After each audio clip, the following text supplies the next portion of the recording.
Next राष्ट्रपति की शक्तियों की बात करें, राष्ट्रपति की जो शक्तियां हैं इसके अंदर कार्यपालिका शक्तियां होंगी, विधायक शक्तियां, न्यायपालिका शक्तियां, वित्तीय शक्तियां, आपातकालीन शक्तियां, सैन्य शक्तियां और राजनयिक शक्तियां राष्ट्रपति की शक्तियों में काउंट होती हैं। आर्टिकल 53 क्या कहता है कि संघ की जो कार्यपालिका शक्तियां होती हैं ये सारी की सारी राष्ट्रपति में निहित होती हैं। बट राष्ट्रपति या तो स्वयं इसका प्रयोग करे या फिर अपने अधिनियमों के माध्यम से इसका प्रयोग कर सकता है, लेकिन स्वयं नहीं करता, ये अधिनियमों के माध्यम से करता है। और अधिनियम किसको कहा जाएगा? मंत्रिपरिषद को, और मंत्रिपरिषद का अध्यक्ष कौन होता है? प्रधानमंत्री होता है। तो इससे पता चलता है कि राष्ट्रपति समय विवेक से कोई कार्य नहीं करता, वो मंत्रिपरिषद की सलाह पर हर कार्य करता है। आर्टिकल 74 क्या कहता है कि राष्ट्रपति एक मंत्रिपरिषद की स्थापना करे, यानी कि मंत्रिपरिषद एक आर्टिकल 74 के तहत एक मंत्रिपरिषद होगी जिसकी नियुक्ति राष्ट्रपति के द्वारा प्रधानमंत्री की सलाह पर की जाएगी, और ये मंत्रिपरिषद राष्ट्रपति को सलाह देने का कार्य करेगी।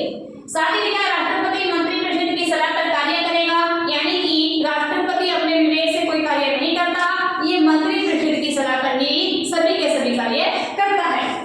राष्ट्रपति एक बार पुनर्विचार हेतु वापस भेज सकता है, यानी किसने कहा गया कि राष्ट्रपति सभी के सभी कार्य मंत्रिपरिषद की सलाह पर करेगा। मान लीजिए कोई सलाह मंत्रिपरिषद राष्ट्रपति के पास भेजती है तो राष्ट्रपति उस सलाह को एक बार पुनर्विचार के लिए मंत्रिपरिषद के पास भेज सकता है। बाद में यदि वही सलाह दोबारा आती है, पुनर्विचार करने के बाद आती है या वैसे ही आती है, उसमें किसी प्रकार का संशोधन करे या ना करे, दोबारा यदि वो सलाह राष्ट्रपति के पास आती है तो राष्ट्रपति उस सलाह को मानने के लिए बाध्यकारी होगा, यानी कि राष्ट्रपति को वो सलाह माननी ही होगी। उसके बाद लिखा है कि आर्टिकल 77 कहता है भारत सरकार के समस्त कार्यपालिका के कार्य राष्ट्रपति के नाम से होते हैं। जितने भी कार्य देश में होते हैं वो सभी के सभी राष्ट्रपति के नाम से होता है, और राष्ट्रपति इसलिए क्या है? संवैधानिक नाम है, पद है, संवैधानिक पद माना जाता है राष्ट्रपति को।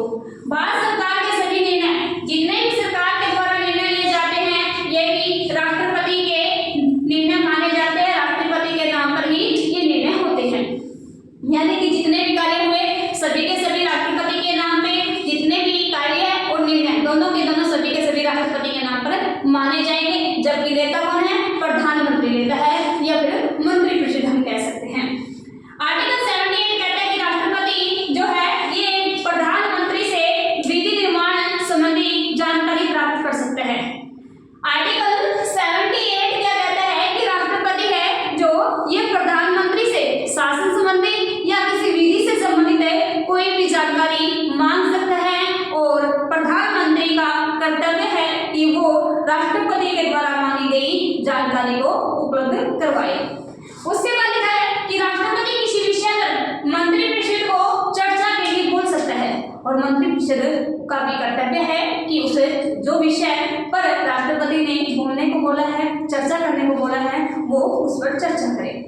उसके बाद देखिए राष्ट्रपति द्वारा कुछ पदों पर नियुक्तियां की जाती है। यहाँ से क्वेश्चन बहुत बार आते हैं कि राष्ट्रपति के द्वारा किस किस पद पर नियुक्तियां की जाती है। सबसे पहले राष्ट्रपति प्रधानमंत्री की नियुक्ति करता है आर्टिकल 75 के तहत, और ये स्वयं विवेक से कार्य नहीं करता। ज्यादातर तो ये बहुमत दल के नेता को ही, जैसे बहुमत दल में बहुमत है, दल में किसी भी दल का बहुमत है लोकसभा के अंदर, तो उसको वो प्रधान वहाँ के नेता को ही प्रधानमंत्री नियुक्त करता है। यदि बहुमत नहीं है तो अपने विवेक का कार्य कर सकता है, और जिस दल से वो प्रधानमंत्री नियुक्त करेगा उस दल को बहुमत लाना अनिवार्य होगा। उसके बाद ये मंत्रिपरिषद की नियुक्ति करता है आर्टिकल 74 के तहत। राष्ट्रपति मंत्रिपरिषद की नियुक्ति करता है, लेकिन अपने विवेक से नहीं, प्रधानमंत्री की सलाह पर। जिसको प्रधानमंत्री कहेगा उसी को वो मंत्री बनाएगा। आगे राज्यपाल, उपराज्यपाल और प्रशासक, इन सभी की नियुक्ति भी राष्ट्रपति के द्वारा की जाती है, और ये सारे के सारे प्रसाद प्रेम कार्य करते हैं।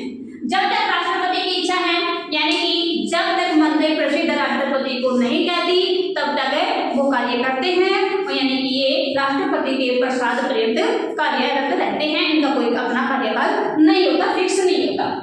भारत का न्यायवादी महान्यायवादी जो होता है आर्टिकल 76 के तहत इसकी नियुक्ति भी राष्ट्रपति के द्वारा की जाती है, इसकी शपथ भी राष्ट्रपति दिलवाता है और ये राष्ट्रपति के प्रसाद पर्यंत कार्य करते हैं। नेक्स्ट है भारत के नियंत्रक एवं महालेखा परीक्षक यानी कि कैग की नियुक्ति भी राष्ट्रपति के द्वारा की जाती है और हाई कोर्ट और सुप्रीम कोर्ट के न्यायाधीशों की नियुक्ति भी राष्ट्रपति के द्वारा की जाती है, लेकिन ये मुख्य न्यायाधीश की सलाह पर करता है।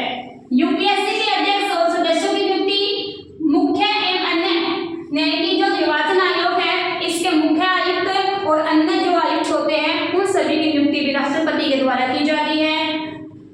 यूटीजे यानी कि केंद्र शासित प्रदेश के जो मुख्यमंत्री होते हैं इनकी नियुक्ति भी राष्ट्रपति के द्वारा की जाती है और कुछ संवैधानिक आयोग है जैसे वित्त आयोग, राज्य भाषा आयोग, राष्ट्रीय मानवाधिकार आयोग, राष्ट्रीय महिला आयोग, अनुसूचित जाति आयोग, अनुसूचित जनजाति आयोग, ओबीसी आयोग और राष्ट्रीय अल्पसंख्यक आयोग। इन सभी के अध्यक्षों और सदस्यों की नियुक्ति भी राष्ट्रपति के द्वारा की जाती है।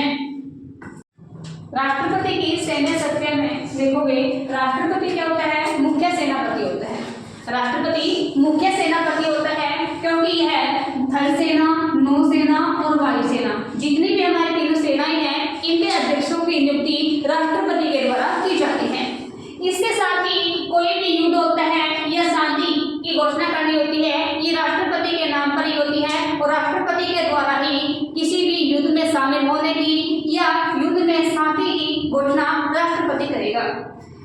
उसके बाद राजनयिक शक्तियां भी राष्ट्रपति की होती हैं। सभी अंतर्राष्ट्रीय मंचों पर भारत का प्रतिनिधित्व राष्ट्रपति करता है और इसके साथ ही सभी संधियां व समझौते किसी भी देश के साथ कोई संधि करनी है या कोई भी समझौता करना है वो राष्ट्रपति के नाम पर होगा करता यानी कि हमने किसी देश से जैसे कि अभी अमेरिका से हमने कुछ क्या मंगवाए थे, जहाज मंगवाए थे ना।